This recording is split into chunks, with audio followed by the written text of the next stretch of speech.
بسم الله والحمد لله والصلاة والسلام على رسول الله وعلى آله وصحبه ومن والاه ربي شرح لي صدري ويسر لي أمري واحلل عقدة من لساني يفقهوا قولي. Voyons ensemble بإذن Azza wa Jal des histoires très motivantes sur le repentir. On va voir بإذن des histoires de gens qui étaient vraiment très loin d'Allah et comment Allah subhanahu wa ta'ala il les a guidés. Et ici, il y a un message pour ceux qui vont se sentir concernés tout de suite, okay, qui jusqu'à maintenant ont du mal dans leur cheminement spirituel, qui sont noyés dans les péchés, ils ont des addictions, etc., dans pas mal de péchés. Mais également, ce qui va être raconté, ça servira aussi d'outil pour vous qui avez des contacts avec des gens qui ont besoin justement qu'on leur tende la main. Enfin, je vous demande d'être très attentifs. Barakallahu fikum. Je pense que tout le monde connaît cette histoire, l'histoire de l'homme qui a tué 99 personnes. Le hadith, il est rapporté par l'imam Bukhari et Muslim. Hadith Abi Sa'id al-Khudri, radiyallahu ta'ala anhu, le prophète sallallahu alayhi wa sallam, il dit, parmi ceux qui vivaient avant vous, il y avait un homme qui avait tué 99 personnes. On appelle ça comment aujourd'hui? Serial killer. C'est vrai ou pas? Quelqu'un qui a tué 99 personnes. Il demanda quel était le plus grand savant de la terre. On le dirigea vers un moine. Ce n'était pas quelqu'un qui était versé dans les sciences religieuses. Il ne connaissait pas assez la religion. Et cet homme, donc, qui en a tué beaucoup, il va le voir et il lui dit, est-ce qu'il y a une possibilité de me repentir? J'ai tué 99 personnes. Il lui a dit quoi? Il lui a dit non. Qu'est-ce qu'il a fait? Il l'a tué, ça a fait 100. Ok? Et on voit ici que l'ignorance peut causer de très grands dégâts. De très grands dégâts. Puis, cet homme-là, il demande par la suite, les remords l'ont rattrapé, et il demande par la suite où se trouve la personne la plus savante. Et là, on lui a désigné quelqu'un qui était réellement un savant. Et quand il est parti le voir, il lui a dit, ai-je encore la possibilité de me repentir? Et regardez ce qu'il lui a dit. Il lui a dit oui, et qu'est-ce qui pourrait s'opposer à ton retour à Allah? Et là, j'aimerais bien qu'on apprenne. Autour de nous, des fois, il y a des gens, subhanallah, t'écoutes leurs histoires, tu regardes dans quoi ils vivent, tu te dis, il est trop perché, il est loin. Et wallahi l'azim, qu'il est arrivé je ne sais combien de fois, qu'on patiente face à des gens qui sont réellement dans les ténèbres. On patiente, on fait dua, c'est pas on patiente seulement, on patiente, on fait des invocations et on garde un lien avec cette personne et toujours avec quoi? Sagesse. On lui parle. Des fois, ça sera avec des propos qui peuvent être secs, durs. Des fois, ça sera avec beaucoup de douceur. À nous de nous adapter en fonction des profils qu'on a devant nous. Et subhanallah, cet homme donc rencontre un savant qui lui dit, mais bien sûr que tu peux te repentir. Mais attention, il lui a dit quoi? Il lui a dit, va à tel pays. Pourquoi il lui a dit ça? Il lui a dit, quitte le pays dans lequel tu te trouves. Pourquoi? Parce que l'endroit dans lequel il était, l'environnement dans lequel il était quoi? Néfaste pour lui. Et donc, on voit bien ici que pour aller vers Allah, pour se repentir, il y a des efforts à faire, des sacrifices. Cet homme-là, il lui a été dit, tu ne peux pas rester dans le même cercle. Il lui a dit, va à tel pays, là vivent des gens qui font qu'adorer Allah. Tu veux te repentir? Change. Et là, s'il y a des gens, ils veulent se repentir, mais ils ne veulent pas changer. Ils veulent se repentir, mais rester avec le même cercle de fréquentation. Les mêmes habitudes, même manière, le même comportement. Subhanallah, il lui a dit, adore Allah avec eux et ne te retourne plus jamais au pays dans lequel tu étais. C'est une terre de mal. Il se mit donc en marche et à mi-chemin, il a été touché par Al-Maut, la mort. Les anges de la miséricorde se disputèrent à son sujet avec les anges des châtiments. Les uns voulant le destiner au paradis et les autres le destiner à l'enfer. Les anges de la miséricorde dirent, il est venu plein de repentir, désirant de tout son cœur retourner à Allah. Les anges des tourments dirent, il n'a jamais fait de bien dans sa vie. Il n'a rien fait de bien dans sa vie. Il n'a jamais rien fait de bien. Il a juste quitté la terre des gens du mal, mais il n'a rien fait de bien. C'est alors qu'un ange vint à eux sous une apparence humaine et ils le prirent comme arbitre. Il leur a dit, mesurez la distance qui le sépare de la terre du mal et et celle qui les sépare de la terre du bien. Destine-le ensuite à celle dont il est le plus proche. Ok ? Ils mesurèrent et trouvèrent qu'il était plus près de la terre qu'il voulait rejoindre dans une version d'une palme. C'est-à-dire que c'était une toute petite distance qui le séparait de la terre des gens du bien. Et c'est là qu'il a été quoi ? Accueilli par les anges de la miséricorde.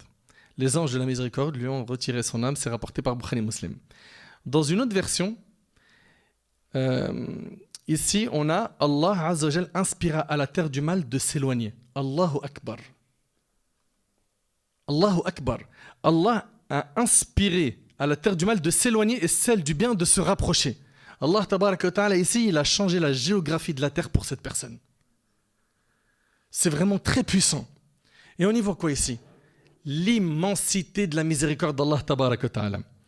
Vous allez me dire, mon frère Nader, cette histoire on la connaît, on l'a déjà entendue, mais je vous l'ai dit, je le répète, que la beauté de cette religion, elle est dans quoi ? Dans sa répétition. Et subhanallah, il y a un frère que j'aime beaucoup, hafidhahullah, il m'avait envoyé son témoignage, le témoignage de son repentir, qui est vraiment très poignant. Il me dit, parce que là, souvent quand on vous parle des histoires des compagnons, des pieux prédécesseurs, certains ils ont le réflexe de dire « Ouais mais ça c'était à leur époque ça. Moi je suis ni le prophète, alayhi salatu wassalam, ni Abu Bakr. » La sœur elle dit « Moi je suis pas Aïcha radhiyallahu anha, je suis pas Khadija. » Et donc certains ont du mal à s'identifier. Alors que ce sont nos modèles. C'est eux qu'on doit suivre. Mais regardez, ça c'est un exemple de quelqu'un qui est encore vivant, que je connais. Il m'a dit à 16 ans, j'étais le chouchou des grands du quartier. On a commencé par me faire livrer des substances, de la drogue, puis à en garder. Et j'ai fini par en vendre, d'abord en petite quantité, et l'appât du gain a fait que les quantités ont fait qu'augmenter. À cette époque-là, Allah n'existait que dans la shahada que mon père m'avait appris étant plus jeune. Subhanallah. Bien sûr, l'argent finit par te rapprocher des femmes. Et pour approcher les femmes, il faut aller en boîte, etc. Mes journées se passaient dans une cage d'escalier. Vous savez comment ça se passe, les jeunes de cité, à vendre, etc. Et mes soirées en boîte de nuit. Et mes nuits complètes se terminaient à l'hôtel, accompagné, comme vous le savez. L'argent m'a permis d'ouvrir 2 magasins. Mon business continuait. Il continuait. Recel, transactions, tout ce qui pouvait m'apporter des sous, je prenais. J'ai commencé la prière à 20 ans. Et pendant 6 ans, je la faisais qu'avec 2 sourates. Je priais toutes mes prières ensemble tard le soir. J'avais grandi. J'avais passé un niveau supérieur. Il y avait un plus dans mes soirées. Je brûlais mon argent dans les casinos. Les jeux de hasard. Aujourd'hui, ils n'ont plus besoin de se déplacer, les jeunes. Paris sportifs, applications, téléphone. Et ils se concurrencent dans qui fait le plus de grands péchés.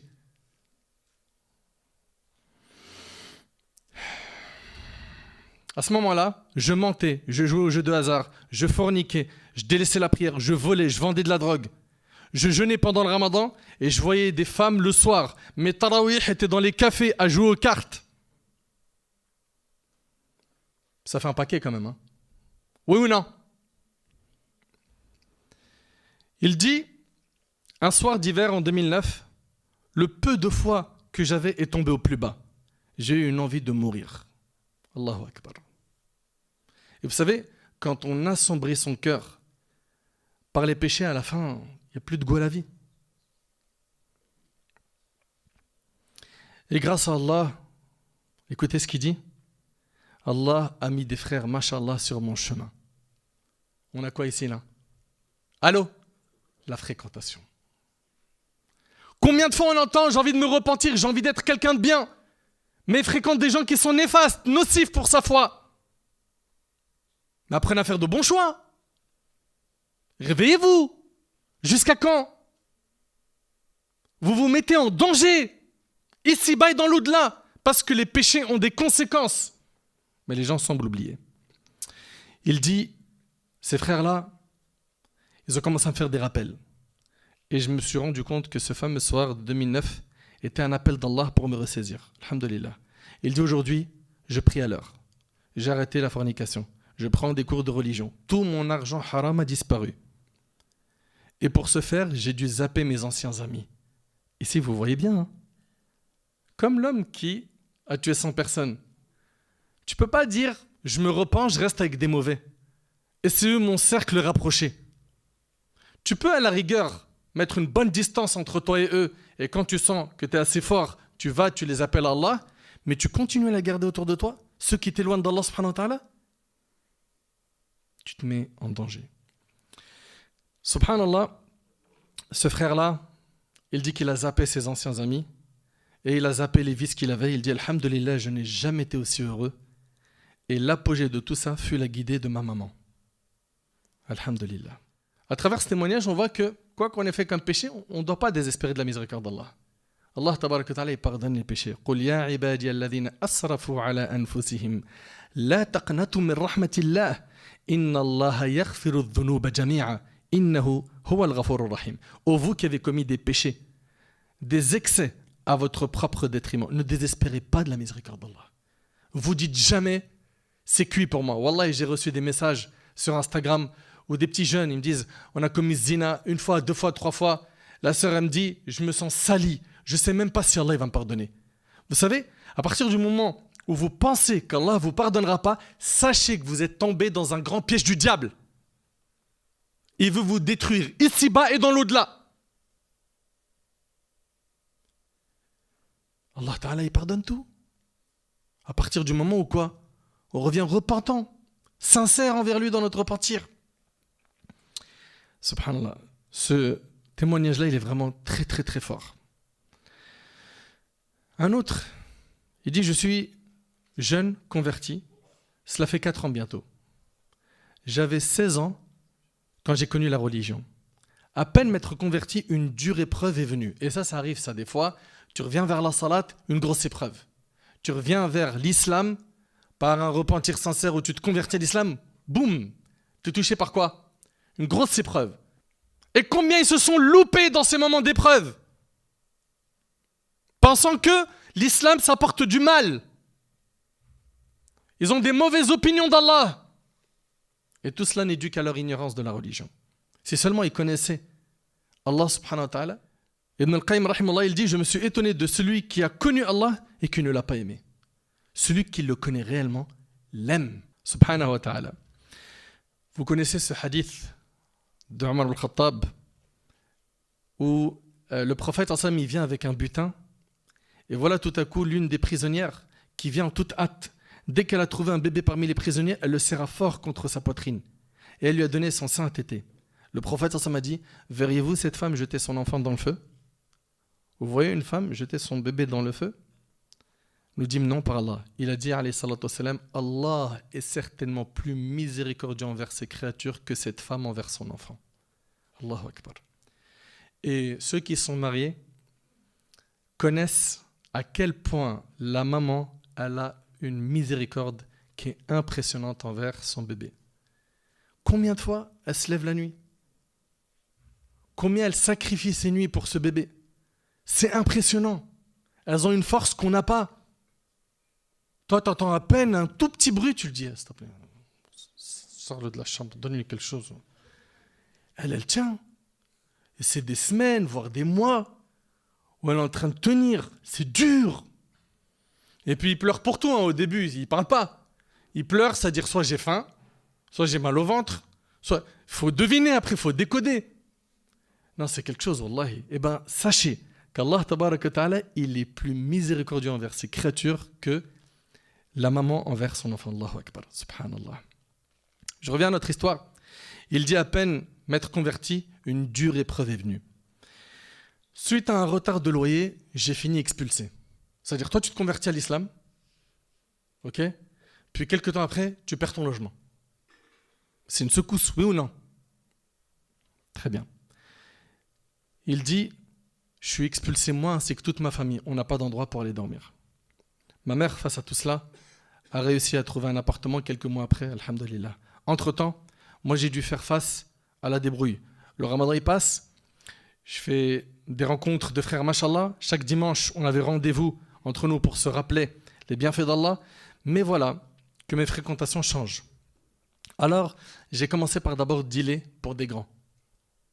Vendre de la drogue pour des grands. C'est des codes, hein, je ne sais pas si vous connaissez ça, hein, les grands de la cité. Hadahumullah. Ensuite, pour moi, mon compte, je fréquentais plus les bâtiments que la mosquée. Et est-ce que vous pensez que le diable, une fois qu'il t'a ramené sur le terrain de la drogue, il suffit de ça et ça y est, c'est bon? Il s'arrête? C'est bon? Non. Il dit, du deal, je suis passé au braquage. Je braquais les jours des rappels entre frères. Il y avait un jour, vous vous rappelez, hein, qu'il avait dédié pour rester avec les frères. Ce qui faisait qu'il n'y allait même plus. Et je me rappelais de la prière que le vendredi. Je me suis fait attraper, je suis sorti sous contrôle judiciaire. À partir de ce moment-là, c'est bon, il avait un nom. Et moi, franchement, ça me fend le cœur. Et c'est un message que j'ai adressé à mes frères et à mes sœurs. Ceux qui veulent se faire un nom, une réputation en étant des délinquants, des voyous. Concrètement, vous êtes en train de détruire votre vie. Et surtout, l'autre vie. Il dit qu'il a eu un nom, il était respecté, ok ? Et ce qui a été son déclic, il dit, il y a maintenant 2 ans, j'étais parti voler, arracher une recette, ça s'est mal passé. Et il a mangé plusieurs coups de couteau. Vous voyez, il vient de se convertir à l'islam. Une épreuve, l'expulsion, puis après, drogue, braquage, après ça finit par quoi? Des coups de couteau. Il dit, et comme j'avais une doudoune sur moi, seulement 3 coups sont passés près de mon foie, dont 2 ont failli être mortels de quelques millimètres. Il a fini en prison. Il a pris 4 mois. Franchement, moi surtout à mes frères qui sont emprisonnés, ou ceux qui ont déjà fait de la prison et qui continuent dans ces chemins. Mais franchement, mais réveillez-vous un peu. Jusqu'à quand vous êtes dans ces ténèbres? Jusqu'à quand? C'est pas une vie. Wallahi al-azim, c'est pas une vie. La vraie vie, c'est celle où tu es connecté avec Allah subhanahu wa ta'ala. La vraie vie, c'est celle où tu adores ton Seigneur. La vraie vie, c'est quand tu es en adoration. La vraie vie, c'est quand tu es en train de lire le Coran. La vraie vie, c'est quand tu es en train d'écouter un rappel comme celui-là. C'est là où tu vis réellement. Mais ces gens-là, malheureusement, ils ne réfléchissent plus. Donc, écoutez bien, il prend 4 mois de prison. Il dit, c'est toujours quand tu es isolé que tu te rappelles de tout ce que tu as fait dans ta vie. Et c'est là, je me suis revu le jour de l'accident. J'ai failli mourir sur une chose qu'Allah a punie fortement. Et les gens, ils oublient ça. Hein. Ceux qui se normalisent les péchés. Vous oubliez que la personne, elle est ressuscitée le jour du jugement de la même manière dont elle est morte. T'imagines, quelqu'un, il meurt en train de braquer. Le jour du jugement, tu es ressuscité comme ça. Ou bien celui qui meurt pendant qu'il faisait zina. La hawla wa la quwwata illa billah. Il dit, j'avais du mal à respirer. Et dans ma tête, dans mes pensées, il ne m'est même pas venu le rappel du Créateur. J'ai failli mourir. J'ai même pas pensé à réciter la shahada. Allahu Akbar. Dans ma cellule, je pensais à cela et les larmes coulèrent jusqu'à mes pieds. Et il y repensait souvent. Les mois passèrent en prison et il s'est retrouvé au mitard. Une prison dans la prison. C'est chaud, hein? J'en avais pour 4 semaines. Et j'en étais qu'à une. Et par Allah, le seul jour où j'ai dit, allez, je vais faire mes 5 prières aujourd'hui, il dit en prosternation, pendant la prière du Maghrib, c'est la première semaine, hein, il devait faire 4 semaines au mitard. Il est en train de se prosterner pour Salat al-Maghrib et il entend un surveillant qui ouvre sa porte et lui dit, monsieur, vous êtes libérable à partir de maintenant. Sors. Depuis que je suis dehors, j'ai arrêté le vol. J'ai trouvé du travail, alhamdulillah, j'ai eu un CDI. J'ai laissé les femmes que j'avais donc dans le haram. Et aujourd'hui, je suis sur le point de faire mon halal, Inch'Allah. J'ai arrêté les conduites sans permis, j'ai obtenu le permis. De l'expulsion aux larmes de ma mère, je suis devenu sa réussite. Entre nous, on n'a pas envie de rendre fiers nos parents? En quoi tu les rends fiers quand tu es tout le temps dans des problèmes avec la justice, avec la police, avec les gens dans le quartier? Tu peux même plus marcher dans tel quartier parce que tu as des ennemis. Subhanallah. Il dit, du mauvais exemple vis-à-vis de mes tantes, je suis devenu leur exemple. Le point le plus important à retenir de ce témoignage, c'est le rappel de la mort. Un parmi nos ancêtres, il disait « Aucun serviteur ne multiplie le rappel de la mort sans que cela ne se voie dans ses actions. » Vous méditez un peu ces paroles, s'il vous plaît. Écoutez bien. Aucun serviteur ne multiplie le rappel de la mort sans que cela ne se voie dans ses actions. Il a peur du jour du jugement. Bien évidemment, on adore Allah Ta'ala avec peur de son châtiment, avec espoir de sa miséricorde. Et comme je l'ai souvent dit, on est comme un oiseau. Il y a une aile qui est l'espoir de la miséricorde d'Allah, une autre aile, c'est la crainte du châtiment d'Allah, et le tout est piloté par la tête de cet oiseau qui est l'amour d'Allah. Il nous faut ces 3 points. Et quand on fait une adoration avec amour, elle prend un autre goût. Tu ne te lasses pas de lire le Coran, tu ne te lasses pas de faire du dhikr, tu ne te lasses pas de lire dans la religion, tu ne te lasses pas de faire des bonnes actions, tu ne te lasses pas de rendre service à quelqu'un. Tu veux toujours être utile. Tu es un gratteur de hasanat. Et comme le prophète sallallahu alayhi wa sallam a dit, il y a parmi les gens des gens qui sont des clés pour le bien, des barrières contre le mal. Qu'Allah nous utilise dans le bien. La mort, ça réveille des gens. Le prophète sallallahu alayhi wa sallam nous a dit, chacun sera ressuscité en l'état où il était au moment de la mort. Et toute personne qui délaisse quelque chose pour Allah, Allah il le remplace par quelque chose de meilleur. Délaisse le haram pour Allah, Allah il va te le remplacer par quelque chose de meilleur. Cette relation illicite que tu as avec cette fille, avec ce garçon, ce business haram, ces péchés que tu fais avec tes yeux, avec tes oreilles, délaisse le haram, Allah Ta'ala, il va te remplacer cela par quoi? Par quelque chose de meilleur. Mes chers frères, mes chères sœurs, il y a une histoire d'une sœur aussi qui m'a beaucoup touché. Elle dit, absolument contre le port du voile il y a quelques mois. Plusieurs signes sont venus à moi. Allah envoie des signes à tout le monde. Plusieurs appels sont reçus. Soit tu es sincère et tu apprends à interpréter ces signes comme l'appel d'Allah, soit tu penses que c'est une coïncidence, comme les athées. La sœur, elle dit, bref, pour le voile, je suis la première et la seule de ma famille à l'avoir mis à l'instant. Le voile était pour moi la fin de toutes mes passions. La plage, le maquillage, les vêtements sexy les plus moulants possibles. Elle dit un jour, une amie à moi se voile. C'était la fille la plus coquette jamais rencontrée. Je me remets en question. Pourquoi a-t-elle tout rejeté en bloc et semble plus heureuse que jamais? Elle ne me fait pas de rappel sur le voile, mais je lui dis, moi perso, je ne peux pas faire ça. En plus de ça, ça voudrait dire que je ne pourrais plus porter de bikini. C'est fini. Moi, je ne peux pas. Elle me dit très calmement, si tu fais quelque chose pour Allah, il te le remplace par quelque chose de meilleur. Elle lui a dit, ouais, bien sûr. Mais un jour, je me suis dit, bon, allez, je vais faire un effort si j'écoutais des conférences. Et vous le savez très très bien, vous le savez pertinemment, que plus d'une personne parmi nous, ce qui a été la cause de son déclic, c'est une parole. Dans une conférence, un dars, un rappel, un conseil qui lui a été donné avec bienveillance. J'en fais partie. J'en fais partie de ces personnes qui ont été récupérées par une parole douce. Quelqu'un m'a tendu la main, à un moment où on était perché, comme je disais tout à l'heure. Et subhanallah, Allah Ta'ala, alhamdoulilah, il nous a ouvert les yeux. Donc elle a dit, bah vas-y, je vais écouter des conférences, apparemment. Ça parle de conférences sur le net. Et le soir, elle balance ses 500 musiques, elle les met de côté, elle met plein de conférences. Okay, des dizaines de conférences. Et elle voit un titre, ma sœur, pourquoi refuses-tu le hijab? Elle a dit, non, ça ne m'intéresse pas. Moi, je vais écouter d'autres choses. Ce thème-là, non, je ne veux pas. Donc, elle a commencé à écouter, voilà, d'autres thèmes sur le fait de gagner de l'argent sale, etc., etc. Mais elle a esquivé au maximum ce qui touchait au hijab. Et un matin, elle a dit, mais t'as peur de quoi? T'es une hypocrite? Écoute les arguments. De toute façon, personne ne t'oblige à faire quoi que ce soit. Elle écoute et elle dit, c'est la catastrophe. Là, je lis son témoignage, hein. D'accord? C'est ses mots. Elle dit, chaque phrase était pour moi, chaque détail, chaque excuse. C'était la première fois qu'elle entendait qu'il fallait se couvrir avec une argumentation religieuse. Et elle dit, moi on m'avait toujours désiré car je me découvrais.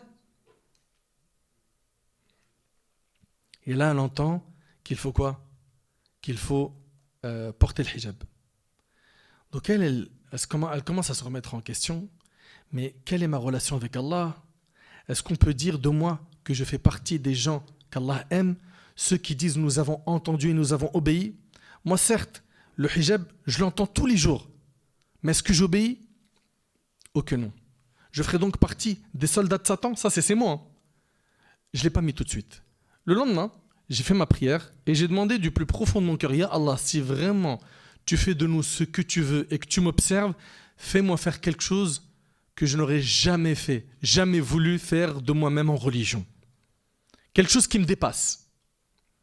Elle a pleuré sans savoir pourquoi. Elle est partie se coucher. Elle dit, le lendemain, je me suis levé, je m'habille calmement, j'ai pas de foulard. Donc je prends ce qui vient et je le mets n'importe comment sur ma tête. Elle dit, subhanallah, Allah il a exaucé mon dua. Elle dit, je conseille à mes sœurs de se demander qui elles veulent satisfaire. À qui font-elles confiance? De penser à quel type d'homme elles recherchent. Un homme qui s'en fout de te partager avec le monde n'est pas quelqu'un qui te veut du bien dans les deux mondes. Ça, c'est ce qu'elle dit. Hein. Elle dit, tu es magnifique, pas besoin d'artifice, ta beauté est dans ton hijab. Et nous cherchons la satisfaction des gens au lieu de la satisfaction de celui qui peut nous couper le souffle sans effort. On n'est pas sur terre, elle dit, pour kiffer le haram.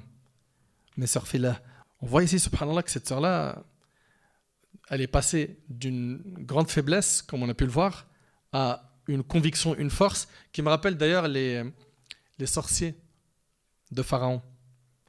Les sorciers de Pharaon, subhanallah, quand ils se sont retrouvés face à Moussa, dans ce duel, Moussa en est sorti vainqueur, et quand ils ont vu que le bâton de Moussa est devenu un serpent, les sorciers, eux, ils connaissent la sorcellerie. Ils ont dit ça, c'est pas de la sorcellerie. Ça, c'est divin. Qu'est-ce qu'ils ont fait? Allô? Ils se sont prosternés. Ibn Abbas, il dit, le matin, c'était des sorciers, et le soir, ils ont fini martyrs. Ils ont connu en un jour le pic le plus haut de la mécréance du kufr, et le soir, ils étaient au summum de la certitude en Allah. Et là, on voit que la personne, elle peut changer rapidement. Et le prophète, il l'a dit, hein. Le matin, il est croyant, le soir, il ne l'est plus. Et il a dit, alayhi salatu wassalam, que les cœurs des gens sont entre les deux doigts du miséricordieux. Du tout miséricordieux, il les fait changer d'état quand il le veut. Ce témoignage-là, il est très fort. Cette sœur, elle a fait quoi? Elle a fait un vrai jihad nafs. Un effort sur son nafs. Et chaque musulman doit faire cet effort. Et je tiens à signaler un point qui est très important. Est-ce qu'une fois qu'une sœur elle a porté le hijab, ça y est, elle a terminé la religion, elle a tout mis en pratique? Est-ce que le hijab, c'est un parmi les piliers de l'islam? Non. Mais ça fait partie des prescriptions religieuses. Et ce n'est pas parce que ce n'est pas un pilier de l'islam qu'on le met de côté. Non. C'est pas comme ça que ça fonctionne. Nous, on dit sami'na wa ata'na. D'accord? On dit nous avons entendu, nous avons obéi. Donc à partir du moment où tu sais que c'est un ordre divin, tu le fais avec amour, en étant convaincu. Je le fais pour Allah tabarak wa ta'ala, pour le satisfaire. Et non pour m'acheter une image, non pour plaire à X et Y personne, non. Ne pensez pas qu'en ayant mis le voile, vous avez tout terminé. Non, non, non, il y a un immense travail à faire sur le comportement, sur la purification du cœur, etc. Okay? Mais ça ne veut pas dire qu'il faut que je me concentre sur le cœur et je délaisse le hijab, ou pour le frère, il délaisse tel ordre obligatoire. Non, non, non, non, non, non. Il faut que chacun d'entre nous pense au jour du jugement. Le jour du jugement, ça peut être un jour exceptionnel pour nous. Moi, je pense tout le temps à ce hadith qui est vraiment extraordinaire. Subhanallah, avant d'entrer au paradis, tu vas entendre un appel te dire 4 choses. Selon Abu Saïd et Abu Hurayra radiyallahu anhuma, le prophète sallallahu alayhi wa sallam a dit, quand les gens du paradis entrent au paradis, un crieur lance un appel. On n'est même pas encore entré au paradis. Allahumma ja'alna min al-jannah ya Rabb. Écoutez bien, on n'est même pas encore entré au paradis qu'on entend. Il vous appartient désormais de vivre et de ne plus jamais mourir. Et vous avez vu comment on a peur de la mort? Quand tu es dans un endroit désertique, il n'y a plus d'eau, que tu as peur de mourir. Tu es en panique. Quand tu commences à être gravement malade, tu as peur de la mort. On fuit la mort. Et bien là, c'est le paradis éternel. On y est donc ici pour l'éternité. Il vous appartient désormais d'être en bonne santé et de ne plus tomber malade. Ça y est. Là-bas, au paradis, c'est terminé les maladies. fièvre, Covid, variant, c'est terminé. Et regardez bien, il vous appartient désormais d'être jeune et de ne plus vieillir. Et en plus, on sera beau comme le prophète Youssouf alayhi salam. Subhanallah. T'imagines, tu seras jeune et tu ne vieillis pas. Et c'est pour l'éternité. Tout le temps beau. Tout le temps belle. Quoi? Ça te plaît pas, Mehdi? Ma soeur, c'est terminé l'histoire du yaourt et les concombres sur le visage. C'est fini. C'est pour l'éternité la beauté. Allahu Akbar.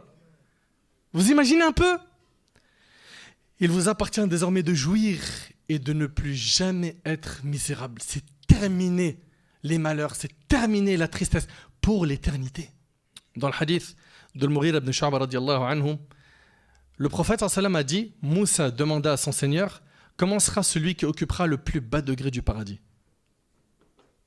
Le plus bas degré du paradis. C'est un homme qui viendra après que tous les gens du paradis y auront été introduits. T'imagines? C'est-à-dire, c'est le dernier qui rentre.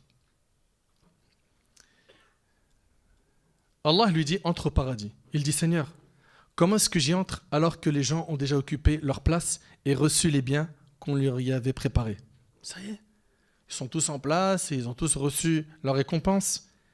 On lui dit, serais-tu satisfait d'avoir un royaume égal à celui de l'un des rois de ce bas monde? T'imagines un peu si tu avais un royaume au paradis, comme ceux de ce bas monde, comme celui d'un roi du bas monde? Il dit, Seigneur, j'accepte.